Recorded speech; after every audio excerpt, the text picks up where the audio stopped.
Hello and welcome back to the channel for another video.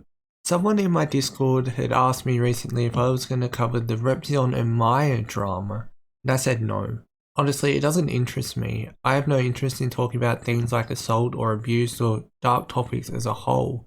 There are of course exceptions like my crypto art series and my Borns video for example, but as a whole I don't like to cover that kind of thing, and I certainly don't like the idea of building a platform off stuff like that. There's enough drama around to make videos that don't include that kind of thing, and that's where this video comes into things. This video is taking a different perspective on the Repzion and Maya drama.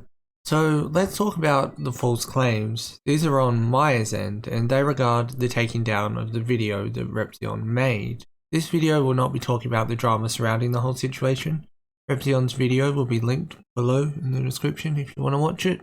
It's 2 hours long and it's called A Message to My Ex-Girlfriend, although the current upload I think is A Message to My Ex-Girlfriend Taken Down or something like that. This video is in a place where that stuff is going to be discussed and dissected, not by me at least. You can do that in the comments if you want. If you do watch the video though, just be warned, like a content warning, trigger warning to some extent as well for that video. I have seen the video though, and if you want to have a discussion about it or whatever with me in the comments, then happy to do so.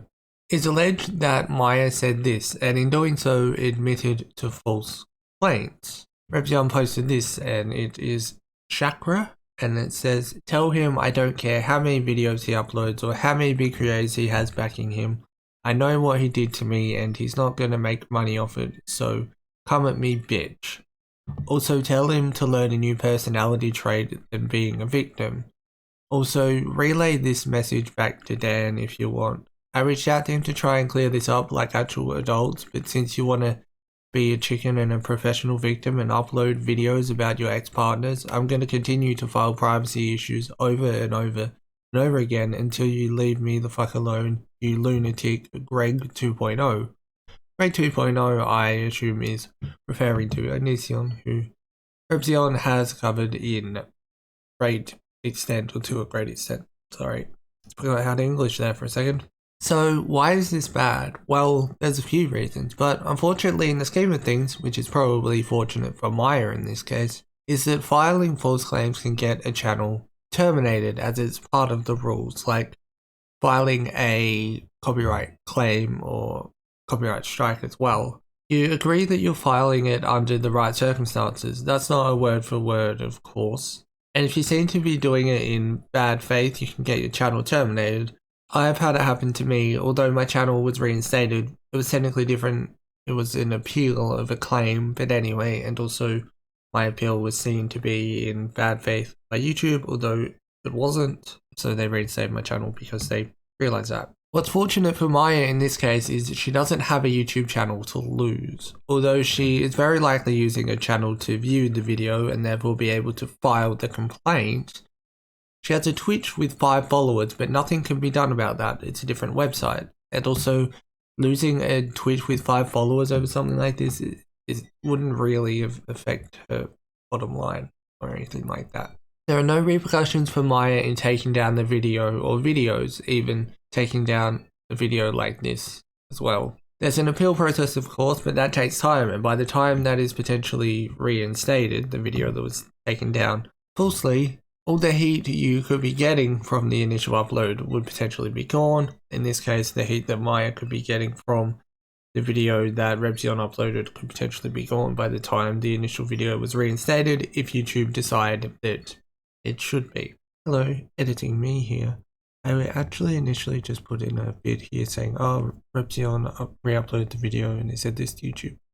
But I actually missed it, so I just want to really briefly mention it. So Repzion re-uploaded the video. Now, a direct re-upload wouldn't pass. I've tried to re-upload a video that I got falsely taken down for community guidelines, and it says like, oh, this video has been taken down.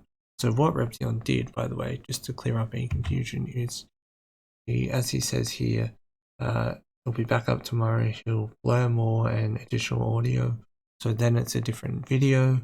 Did also go on to say, I appealed the removal, please restore as you have someone falsely abusing the system. So he said, Please look at my appeal. This was the next day. Forced takedown. No personal information was in that video. In that same video, she gave consent to post online. I don't know what he's exactly referring to post it. What I'm talking about is like the audio. I haven't seen that. I've watched the audio a bit and I maybe missed it. I didn't know you could get a video removed by showing someone's face. Yeah, there's multiple reasons a video could have been taken down. I also just want to quickly state this as well. This is him tweeting it to YouTube, that she admitted to fraudulently filing false privacy complaints. Anyway, back to the video. I know that Repzion has re-uploaded this video once, but it worries me a little about what could happen to his channel if she falsely claims the re-upload, even falsely, how YouTube works. It could be bad for its channel potentially, as I've lost my channel for appealing a false copyright strike. I know that YouTube isn't a straightforward website. Although luckily for Repzion, he has a large enough audience that even if he didn't re-upload the video, it likely would have been spread if he wanted it to. I can't imagine that someone with over 750k subs wouldn't have someone save a video of theirs, let alone a video like that. The video itself is a bit tricky, honestly. Washington, where Repzion lives, is a two-party consent state. There's nothing saying that Maya was exactly in Washington at the time of the recording, so it can't be said for certain, but it can be argued that the inclusion of the call, FaceTime audio, is illegal, to my understanding of the two-party consent laws regarding audio. There's multiple factors to take into consideration, of course. Repzion didn't record the audio, for example. It was recorded by the person Maya is talking to during the call. There's also other things too. I'm not saying it's certainly illegal or anything, but it could be seen as a reason for her having a leg to stand on if someone wanted to argue. It's also not said whether she is in Washington or not, or if the person recording was either, as Repzion states, that it was recorded while they were broken up last year, so she was not living in the house in Washington at the time. With that being said, he also doesn't mention her by name, although the person on the call does, but who knows how that affects things. If it does, I'm unaware of the potential of this going to court if it gets out of hand, if the video gets taken down multiple times.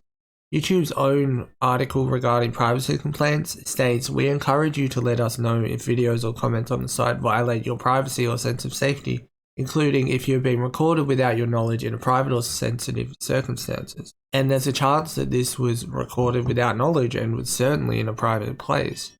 This of course does not make the video or the commentary surrounding the audio that is shown invalid. If anything, if it's a case-by-case basis, I think that this should be allowed. It's also worth noting that Maya put out a tweet longer regarding the video and used it to promote her OnlyFans, which shows how seriously she's taking the whole thing. Maya has also released more footage on her Twitter, so if you're interested in the whole thing, maybe check that out. But of course, check out both sides and question what you feel you need to, but remember that not everything has answers, and also there's three sides to the truth. One side, the other, and the truth. Somewhere in the middle. Hopefully this was somewhat interesting. The title wasn't meant to mislead you, by the way. I just realized that it could be taken another way. Sorry if you were here to hear about the abuse claims and such, but anyway, thanks for watching. Hopefully you found this video somewhat interesting. And yeah, shall see you soon for more content. Peace. Also, I have actually spoken about Repzion before. I made a video which will be on the end screen now about the Repzion and Chaos Brown files, by the way. All sources will be in the description. Thanks again.